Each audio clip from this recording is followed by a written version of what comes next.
Civil society groups have reacted to the NSCN-IM General Secretary T.H. Muivah's statement threatening to call off the ceasefire and resume armed struggle. After the ceasefire between the NSCN-IM and the Government of India, the statement issued yesterday is being seen as one of the biggest statements issued by the NSCN-IM, where they have also given a direct warning to go back to the armed struggle. What is your observation and take on the statement issued by the NSCN-IM General Secretary T.H. Muivah?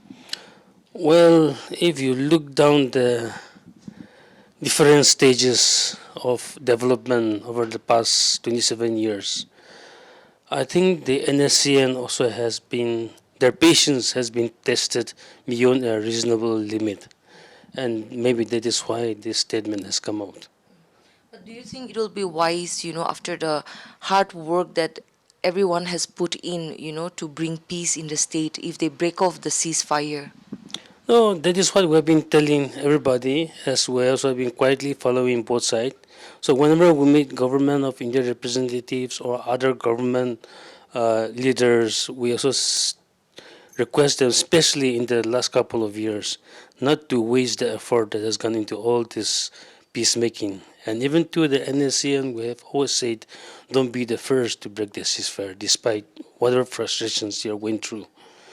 But perhaps there comes a time when things are beyond control, and maybe they have also been provoked too much from different corners and from different angles, not necessarily from the government of India alone.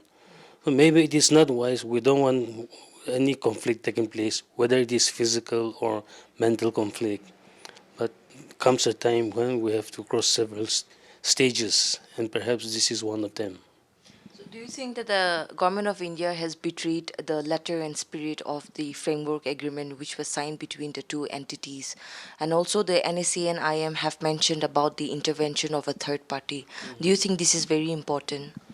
Certainly, I think. If you have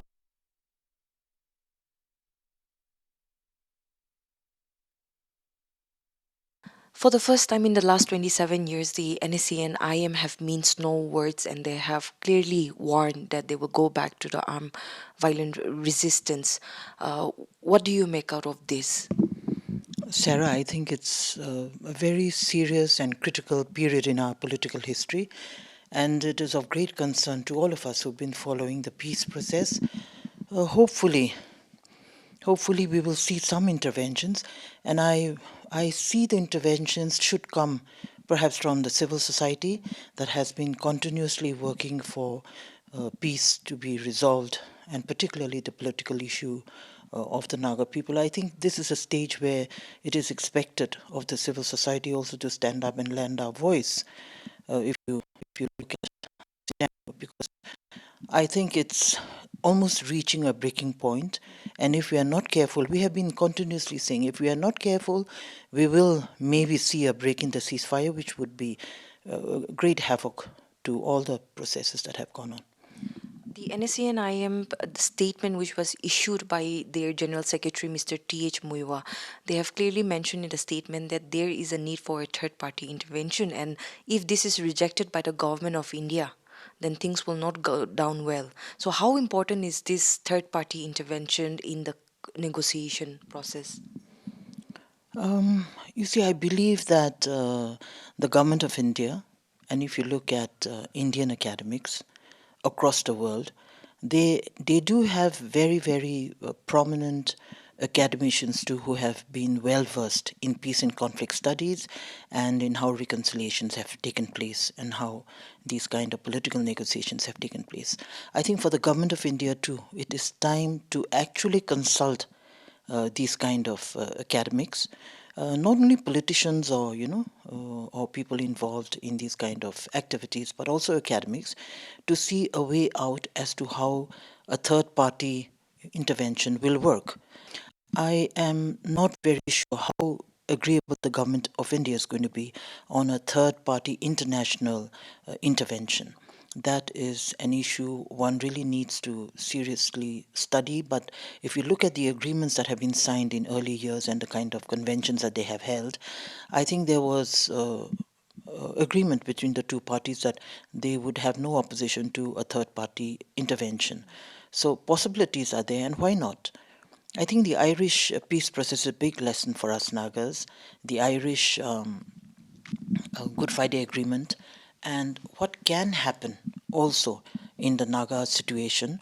I think these are, I always see possibilities even in the midst of so much of darkness, and I think we really must work together to make sure that the ceasefire is not broken, that the government of India also takes seriously and tries to find out ways on how some kind of resolution can take place.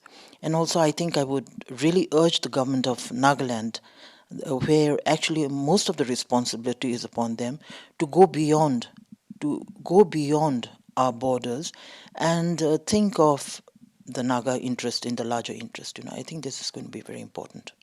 Most of our Nagas, and particularly a lot of the younger generation who have not faced the pre-ceasefire days and have not seen the violence and the killings, do not really understand what an effect a break in a ceasefire will bring for the Naga generation.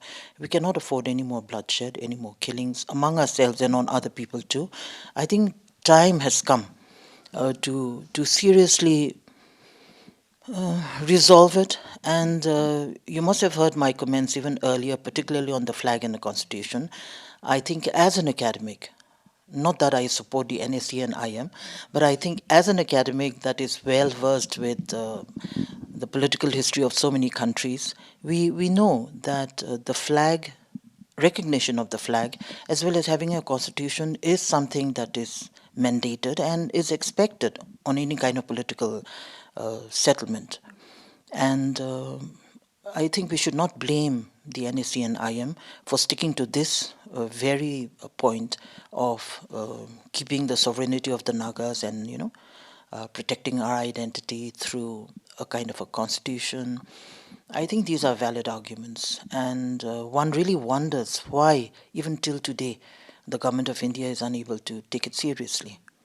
They are well aware of what is happening beyond our borders. They are well aware of the kind of security concerns that may crop up, and so there are a lot of concerns if we allow the ceasefire to break.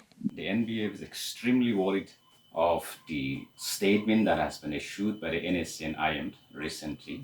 This hard-earned peace process, which we all have worked very hard to build peace in our land, has to be salvaged at any cost. In this regard, NBF would like to appeal both the entity, the NSCN-IM, as well as the government of India, once again seriously engage into the political negotiations because the Naga people as a whole are expecting an acceptable, honorable, and inclusive solution out of this ongoing peace process and vis-a-vis the political talk.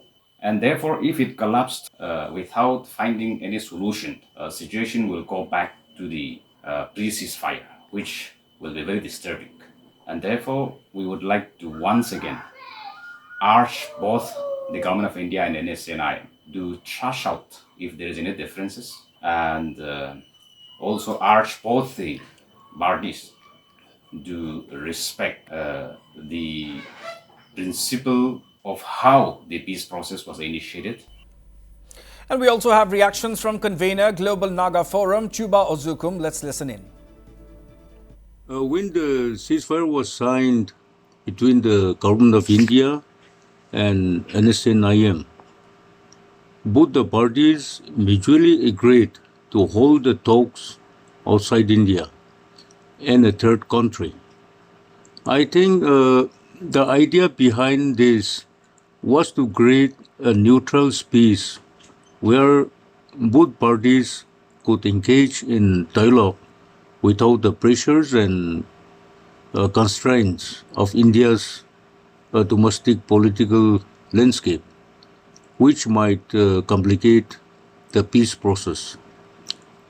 I think in the initial period, there was also a third-party intervention on contentious issues, which helped the negotiators from both sides continue the talks.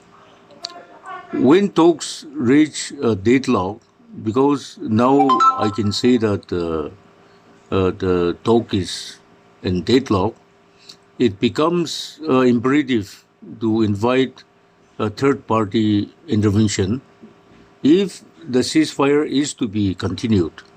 But this decision, I think, ultimately rests with the government of India.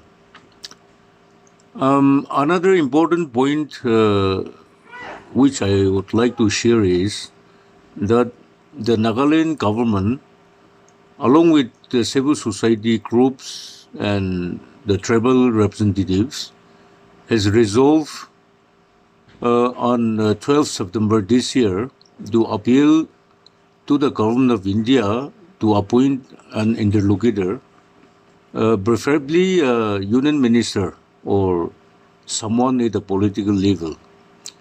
In addition to this, I would also like to say, and this is my strong belief, that the interlocutor should be endorsed by Parliament to ensure greater authority and political commitment.